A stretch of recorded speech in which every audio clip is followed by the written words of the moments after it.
Baik, selamat siang Bapak Guru. Siang. Pertama, saya ucapkan terima kasih untuk waktunya yang sudah meluangkan waktu hari ini. Jadi, adapun tujuan hari ini saya mengundang Bapak Guru. Yang pertama itu tugas saya sebagai CDP. Yang kedua itu saya mau menyampaikan apa menjadi pengalaman saya selama CDP selama beberapa bulan ini, sehingga saya mengundang beberapa guru dan memiliki waktu. Oleh karena itu, judul itu menyebabkan pengalaman dan pengalaman tentang budaya positif. Di sini ada nama itu Alfonsus Rekenan Lunas Pendeta Guru Penggerak, saya angkatan 11 dari Semarang Sampai Kabupaten Sumbawa Barat Daya. Jadi budaya positif nanti Bapak Guru kita akan terus terapkan di lingkungan sekolah. Ini menjadi suatu kebiasaan kita yang baik untuk terus diterapkan. Bapak Guru. Jadi budaya positif itu Bapak Guru ada 8 yang perlu kita terapkan di peserta didik dan harus dimiliki oleh Bapak Guru. Yang pertama ada perubahan paradigma belajar yang mungkin selama ini digunakan pola-pola lama cara mendidik anak. Nah, di sini kita akan diajarkan lagi untuk menghindari hal itu. Terus yang kedua itu ada disiplin positif. Terus yang ketiga itu ada nilai-nilai kebajikan. Dan yang keempat itu adalah kebutuhan dasar manusia. Terus yang kelima itu motivasi perilaku manusia. Terus yang keenam posisi kontrol restitusi. Dan yang ketujuh itu ada keyakinan kelas, maka kita buat nanti dalam kelas. Terus yang terakhir itu adalah segitiga restitusi. Jadi ada di sini yang pertama pembelajaran dengan paradigma baru. Di sini ada cara berpikir atau melakukan sesuatu yang baru untuk menggantikan cara lama. Jadi selama ini kalau kita menggunakan kayu mendidik anak, maka di sini tidak diberikan lagi untuk seperti itu. Sehingga dalam pembelajaran berdiferensiasi, pembelajaran memberi keluasan pada siswa untuk meningkatkan potensi diri sesuai dengan kesiapan belajar, minat dan profil belajar siswa tersebut. Contohnya guru memberikan tugas berdasarkan tingkat pengetahuan awal siswa pada materi yang akan diajarkan. Ketika guru memberikan materi, kita guru harus mampu mendeteksi semua kemampuan anak di kelas itu. Jadi pembelajaran paradigma baru juga ini itu berdasarkan pelajaran Pancasila. Kita ada bertemu berkat pada Tuhan, terus berkepentingan global, bergotong royong, mandiri, bernalar kritis dan penuh kreativitas. Jadi ini semua kita lakukan nanti di kelas Bapak Guru. Jadi pola-pola lama tadi mungkin yang salah ini mungkin tidak berdoa setiap pembelajaran di awal itu diwajibkan. Ya, mereka itu harus mandiri seperti itu dan lain-lain. Jadi menurut William meluruskan beberapa miskonsepsi mungkin selama ini yang kita menganggap itu benar, bahwa beliau salah. Ya. Jadi yang pertama itu misalkan dari cara mengontrol murid seorang guru. Sebetulnya kita tidak sadar mengontrol murid jika ia tidak mau, harus ada dorongan sendiri dari murid itu sendiri. Artinya apa? Biasa kita paksakan kehendak guru. Ya. Begitu. Harus ikut kemauan guru. Padahal tidak. Jadi maksud di sini harus siswa mengiyakan dulu. Itu baru bisa. Yang kedua, penguatan positif, efektif dan bermanfaat. Misalnya bujukan dan nasihat. Jika terlalu dalam untuk murid, bisa ada ketergantungan dan tidak mandiri dalam mengontrol dirinya. Ya, misal kalau kita nasihat terlalu dalam sampai dia bisa menangis, itu tidak boleh terjadi. Ya. Jadi dia akan merasa nanti tergantung pada orang lain terus. Itu maksud daripada ini. Terus yang ketiga, kritikan dapat membuat orang merasa bersalah. Dapat menguatkan karakter. Kalaupun kita harus mengeluarkan kritikan, maka kritiklah secukupnya. Dan kritikan tersebut harus membangun, bukan malah membuat murid tidak percaya diri. Yang mungkin selama ini yang pengalaman kita semua akan alami. Ya. Dan sudah kita lewati ini. Jadi dalam memberikan kritikan tidak bisa juga sekalipun yang berupa positif, harus benar-benar pas-pas dan sampai sisi itu membuat tertekan dari kritikan itu.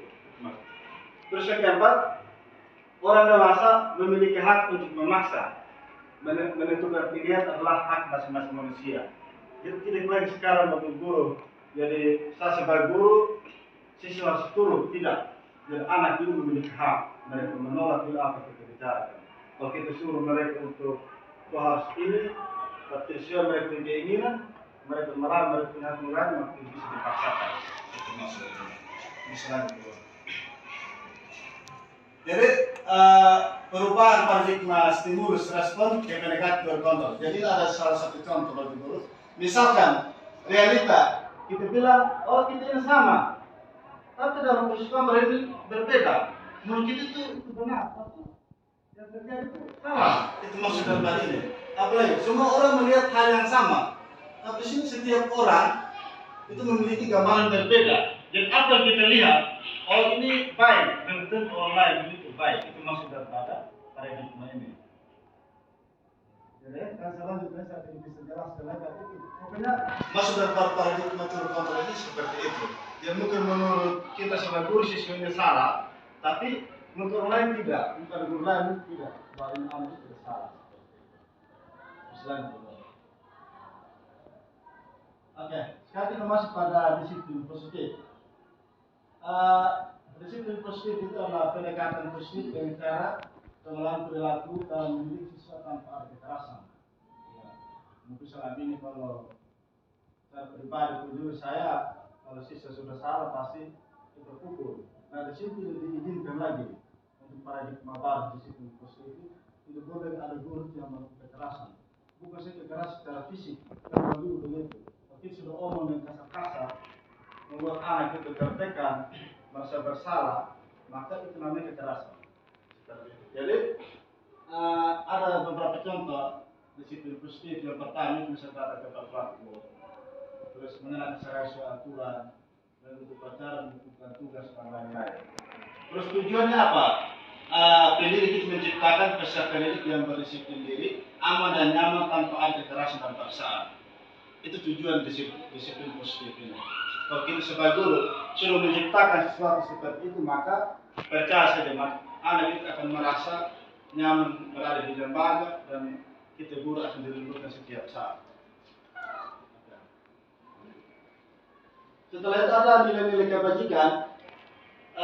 Ada 6 nilai kebajikan sini yang kita akan bahas yang akan kita terapkan dalam kelas. Yang pertama itu ada profil pelajar Pancasila.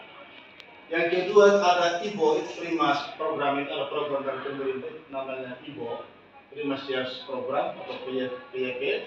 Terus ada 9 pilar karakter, seperti guru PKN akan tahu ini.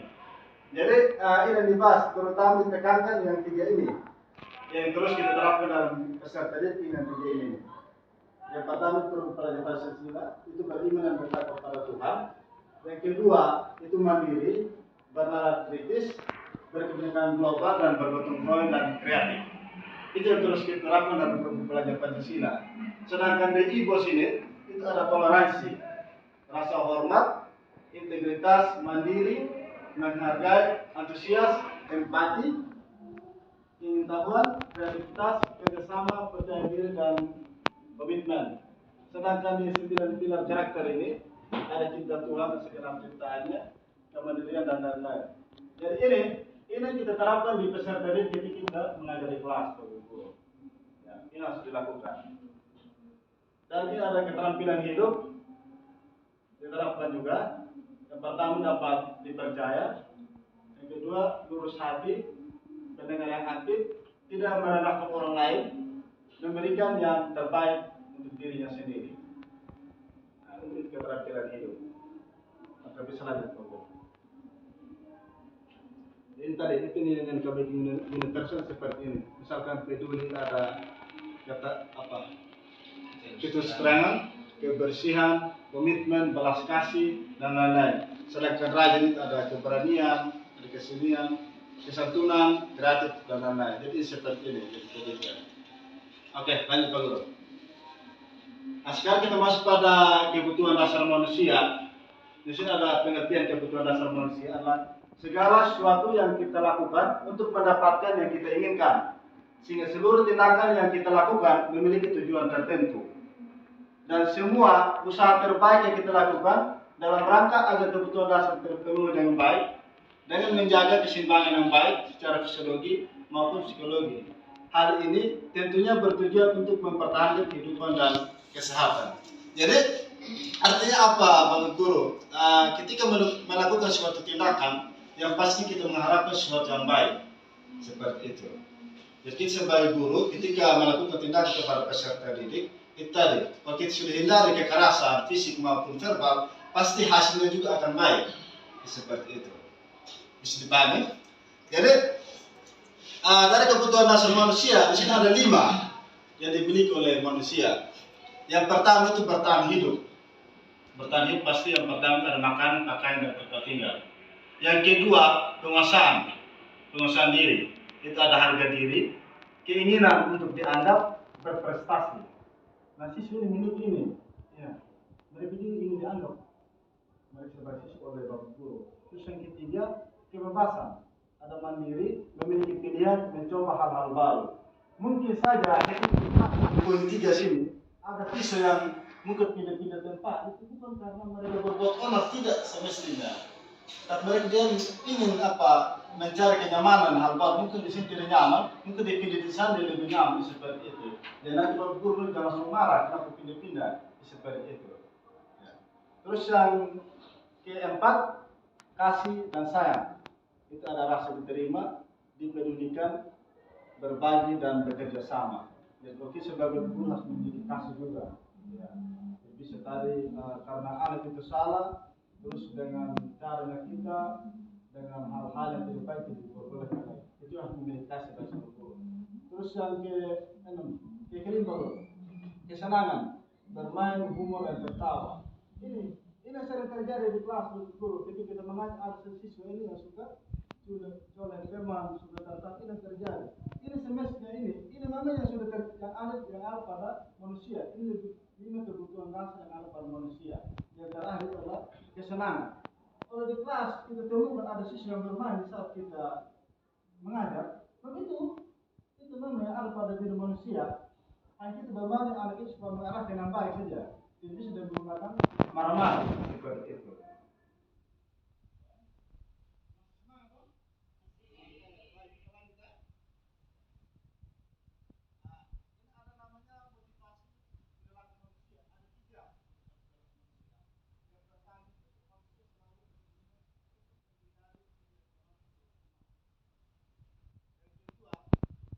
Mendapatkan imbalan atau penghargaan, siapa sih yang tidak mau?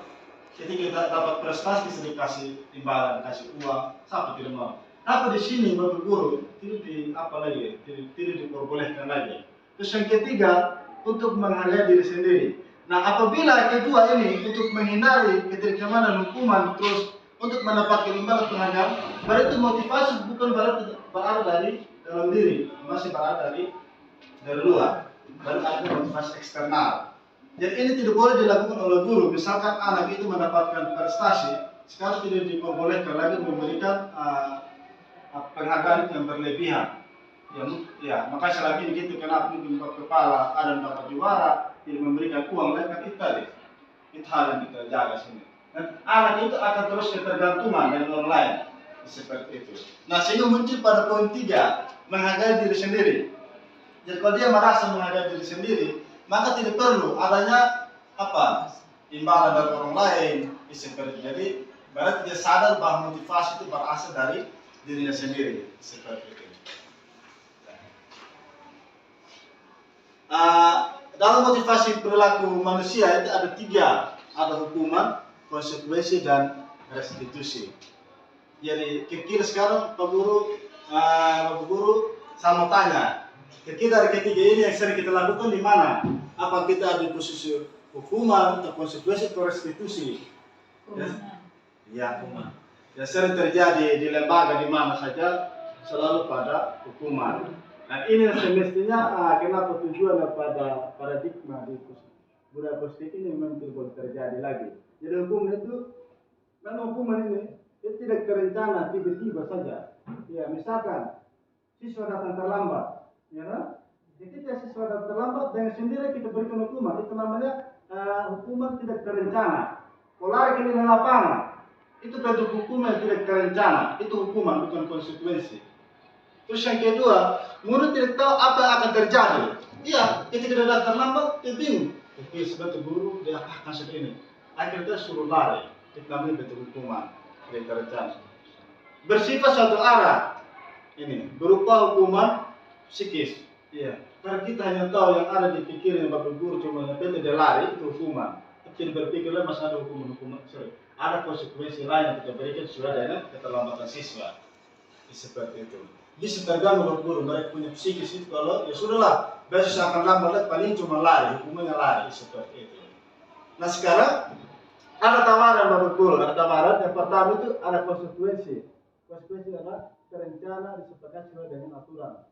Nah, kalau dia lambat kan sudah ada poin yang dibuat oleh siswa. Poin itu kalau lambat itu poinnya 10. Nah, kasih dia poin itu, kamu lambat poinnya 10. Nanti kalau dijumlahkan nanti poin sekian, maka kamu akan dipanggil. Ya, seperti itu. Jadi ini. Jadi ini yang konsekuensi yang terencana. Terus yang kedua, murid tetap dibuat tidak nyaman. Ya, artinya kalau sudah dikasih poin, tetap dia merasa bahwa ternyata saya ini sudah diberikan poin pelanggaran karena terlambat. Nah, ada tawaran yang paling terakhir, paling bagus dari guru, yaitu restitusi. Restitusi adalah proses menciptakan kondisi bagi murid untuk memperbaiki kesalahannya. Ini kesalahan. Terus yang kedua, proses kolaboratif yang mengajarkan murid untuk mencari solusi sendiri. Jadi nanti ada video yang saya mau berikan kepada guru untuk kita lihat bersama bagaimana kita membuat sebuah restitusi. Jadi sini nanti ini tidak akan mengganggu pada siswa, jadi siswa berbuat salah tetap dia rasa nyaman, tapi dengan membuat sesuatu agar dia juga menyadari akan kesalahan yang dibuat seperti itu. Okay. Nah sekarang masuk pada 5 posisi kontrol guru. Ini kita sebagai guru harus pegang ini 5 posisi kontrol guru. Yang pertama tadi penghukum. Seorang penghukum bisa menggunakan hukuman fisik atau verbal. Orang-orang yang menjalankan posisi penghukum senantiasa mengatakan bahwa sekolah memerlukan sistem atau alat yang dapat lebih menekan murid-murid lebih dalam lagi. Guru-guru yang menerapkan posisi penghukum akan berkata, patuhi aturan saya atau awas ya, itu yang sering terjadi ya. Patuhi aturan awas ya. Nah, kita berdua selalu tunjuk anak-anak. Kamu selalu saja salah, itu kata-kata yang selalu keluar. Pasti selalu yang terakhir. Ya. Dan ini sebagai penghukum. Jadi kita sebagai guru kalau keluarkan kata-kata seperti ini, itu namanya kita itu bagian daripada penghukum. Selalu ada kata awas, selalu saja bersalah itu seperti ini. Oke, lanjut dulu. Ini membuat rasa bersalah. Pada posisi ini, guru biasanya akan bersuara lebih lembut. Guru yang bersuara lebih lembut ini. Membuat rasa bersalah akan menggunakan keheningan yang membuat orang lain merasa tidak nyaman, bersalah atau rendah hati atau rendah diri. Contohnya, ibu sangat kecewa sekali dengan kamu. Yang kedua itu, berapa kali bapak harus memberitahukan kamu ya. Terus yang ketiga, gimana coba kalau orang tua kamu tahu kalau kamu berbuat begini. Di posisi ini, murid akan memiliki penilaian diri yang buruk tentang diri mereka. Murid merasa tidak berharga dan telah mengecewakan orang-orang yang disayangi. Ya. Kalau misalkan anak itu berbuat salah, itu boleh kita gunakan kalimat seperti ini. Misalkan kita masuk ke ruang BK, misalkan ya. Ya, nanti selagi kita di sekolah ada ruang BK, itu ruang yang tempat untuk anak-anak yang memiliki sikap yang kurang bersahabat dengan lingkungan sekolah. Maka dalam mendidik itu boleh seperti ini. Ya, itu bisa membuat mereka itu merasa bersalah atau merasa kecewa. Seperti itu. Nah, ini sebagai teman. Kita dulu dalam mendidik itu sebagai teman dan menjadi persoalan. Guru pada posisi ini tidak akan menyakiti murid, namun akan tetap berupaya mengontrol murid melalui persuasi. Posisi teman pada guru bisa negatif atau positif. Posisi di sini berupa hubungan baik yang terjadi antara guru dan murid. Guru di posisi teman menggunakan hubungan baik dan humor untuk mempengaruhi seseorang. Mereka akan berkata, ayo bantulah demi bapak ya. Terus, ayo ingat tidak bantuan Bapak salam ini. Ya sudah, kali ini tidak apa nanti Ibu bantu bereskan. Jadi kata-kata ini Bapak Guru itu tidak boleh lagi. Iya, iya. Bisa kalau yang sering terjadi pun tadi sebagai guru selalu lakukan ini. Tapi ini bisa berupa positif atau negatif. Negatifnya apa? Kalau situ sudah merasa nyaman, dia akan mengharapkan guru terus sebagai teman. Pasti dia akan curhat nanti. Kalau curhat sudah berlebihan itu dari yang terjadi akan berupa negatif. Itu lebih positif. Seperti itu. Nah, hal negatif dari sistem adalah bila suatu saat guru tersebut tidak membantu, maka murid akan kecewa dan berkata, saya pikir Bapak Ibu itu teman saya. Ya, ketika dia dapat suatu persoalan yang besar, ketika dia datang lagi, ketika itu bisa bantu. Maka anak akan kecewa sudah. Saya pikir dulu sama itu guru satu teman baik, ternyata tidak. Nah itu yang boleh terjadi. Terus yang kedua, murid merasa dikecewakan dan tidak mau lagi berusaha. Hal yang menjadi adalah murid hanya akan bertindak untuk guru tertentu dan tidak untuk guru lain. Murid akan tergantung pada guru tersebut. Ya. Jadi kalau misalkan kalau ada guru yang ditolak dari sesuatu, guru akan terjadi lagi. Karena ada ketergantungan. Jika guru tidak ada, maka dia tidak akan peduli sama guru yang lain. Seperti itu. Nah ini yang keempat itu memantau. Memantau berarti mengawasi. Pada saat kita mengawasi, kita bertanggung jawab atas perilaku orang-orang yang diawasi. Posisi pemantau berasal pada peraturan-peraturan dan konsekuensi yang digunakan sanksi atau konsekuensi kita dapat menggunakan hubungan pribadi kita dengan murid. Sebagai seorang yang menjalankan posisi pemantau, pertanyaan yang diajukan soal pemantau yang pertama, gunakan peraturan apa? Yang kedua, apa yang telah kamu lakukan? Terus yang ketiga, sanksi yang telah kamu lakukan atau konsekuensinya apa? Jadi, seorang pemantau sangat mengadakan perhitungan catatan data yang dapat digunakan sebagai bukti atas perilaku seseorang. Posisi ini akan menggunakan stiker atau slip catatan atau daftar cek. Jadi di daftar pemantau sini, bagi sebagai guru sebagai pemantau, ini selalu berpatokan pada aturan yang ada.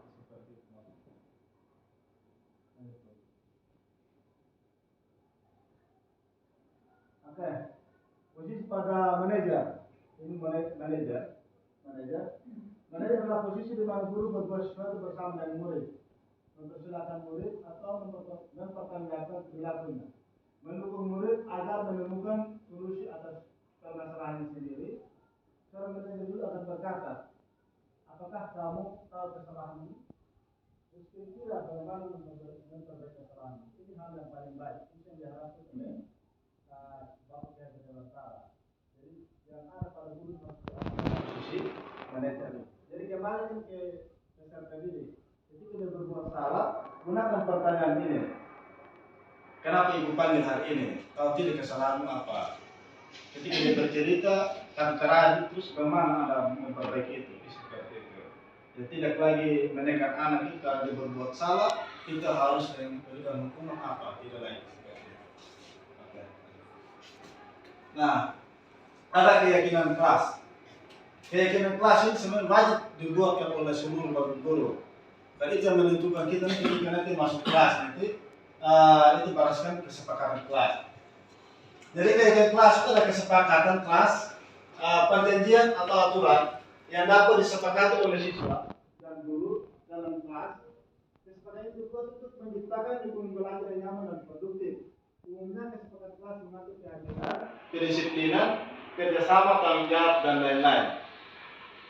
Ini, jadi ada 6 langkah yang berhubungan perlu buat. Yang pertama itu ada meminta siswa untuk menuliskan keyakinan. Yang kedua itu membahas keyakinan telah ditulis. Yang ketiga itu memilih keyakinan kelas apa. Yang keempat, mengubah keyakinan agar menjadi kalimat positif. Contoh misalkan, jangan membuang sampah sembarangan. Nah, ubah menjadi buanglah sampah pada tempatnya. Itu seperti salah satu contoh. Terus yang kelima, menyepakati keyakinan kelas. Ini perlu dibuat oleh bapak guru setiap kelas kan itu supaya apa? Supaya nanti kelas itu nyaman dan kondusif seperti itu. Ini ada contoh keyakinan kelas. Jadi kelas yang pertama itu bertanggung jawab mengerjakan tugas, piket, terus bersikap jujur. Yang ketiga itu bersikap tenang saat pelajaran berlangsung. Yang keempat bersikap sopan dan menghormati guru. Dan yang kelima saling tolong menolong. Dan yang keenam hidup rukun dengan teman. Ini salah satu contoh bisa bagi guru mereka terapkan di kelas. Bisa buat kesepakatan bersama peserta didik. Oke, lanjut Pak Guru. Masih semangat toh? Masih. Masih semangat lagi ya? Oke. Yang terakhir ada namanya segitiga restitusi. Segitiga restitusi. Jadi segitiga restitusi itu adalah proses menciptakan kondisi bagi murid untuk memperbaiki kesalahannya, sehingga karakter mereka lebih kuat ketika kembali pada kelompoknya.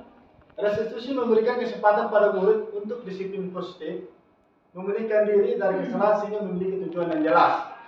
Tujuan untuk merubah orang yang gagal karena telah berbuat kesalahan menjadi orang yang sukses. Ini pada tujuan restitusi. Jadi ada langkah-langkah restitusi. Yang pertama, menstabilkan identitas.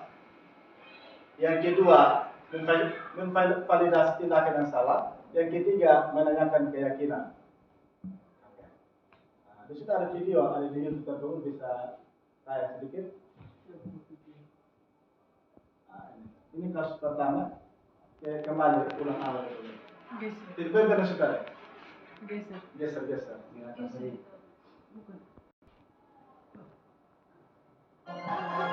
Jadi ini budaya positif.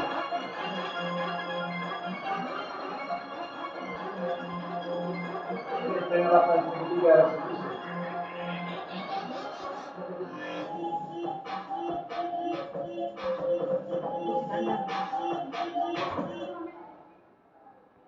Ini kasih besar speaker.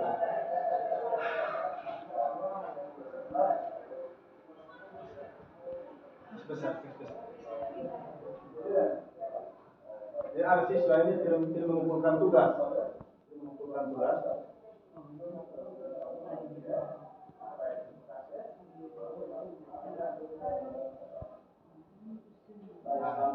Ini kasusnya yang tidak mengumpulkan tugas.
Jadi ini berkumpul dalam penerapan segitiga restitusi salah satu contoh. Ini contoh keduanya.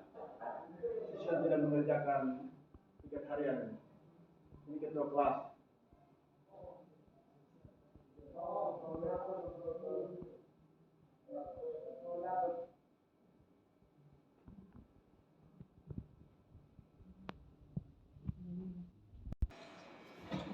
Oke, baik Pak Guru. Jadi tadi salah satu contoh video yang saya pernah lakukan di kelas yang saya terapkan.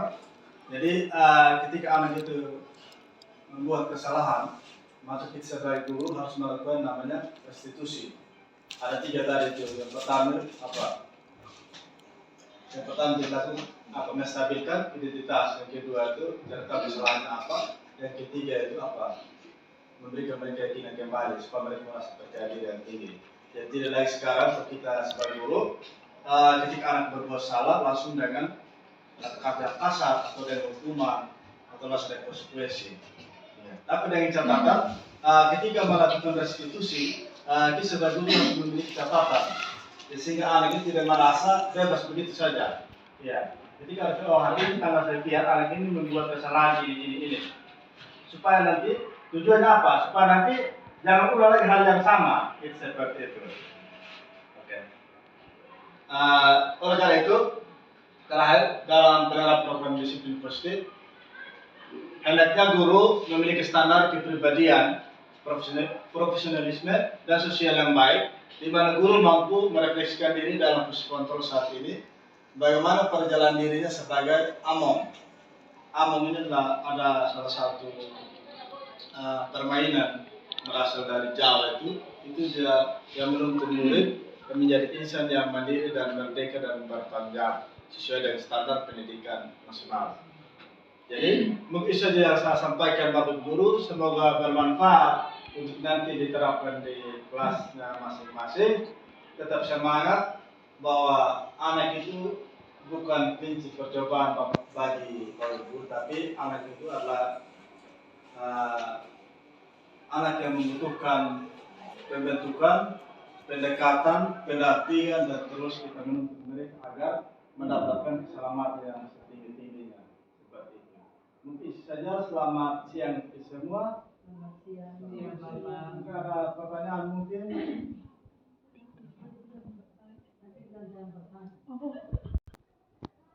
Oke, baik, Bapak Guru, mungkin saja menjadi refleksi kita bersama. Mungkin dalam penyampaian saya tadi mungkin ada kurang, lebihnya mohon dimaafkan. Saya pikir apa yang saya sampaikan ini menjadi tugas kita bersama kita jalankan. Mungkin saja yang terakhir mungkin ada pertanyaan dari Bapak Guru. Mungkin yang tidak paham dari pemaparan materi dan positif. Kalau memang tidak ada, silahkan diterapkan di kelas masing-masing dan terus semangat. Selamat siang.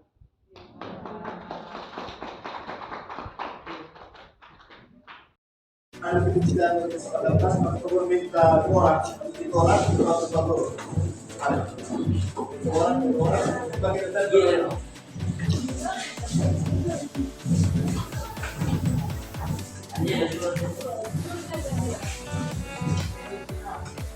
Bapak minta satu orang untuk membagikan stikles, satu orang dapat satu orang dapat satu. Jadi silakan tulis aturan-aturan kelas yang tidak boleh dilanggar ya. Bagi kita buat kesepakatan sekalian.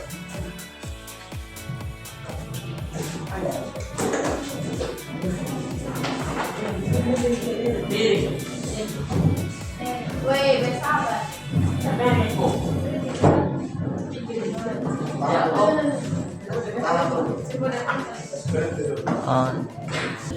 Baik, sudah dapat semua stick note? Sudah ada. Oke, sekarang langkah pertama kita buat adalah aturan kelasnya. Kita buat aturan kelas, aturan apa yang kalian harus taat pada di kelas tersebut di saat les matematika. Silakan dituliskan dulu. Buat aturan kelasnya secara dulu buat kita buat kesepakatan. Silakan. Terserah.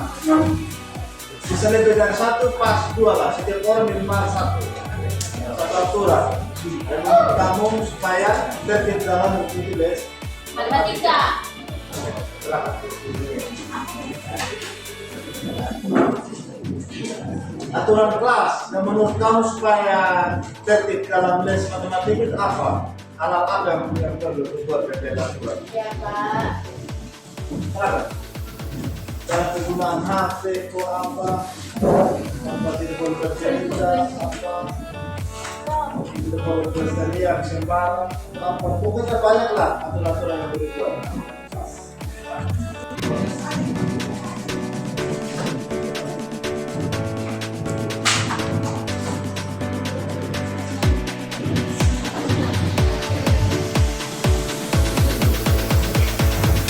Sudah.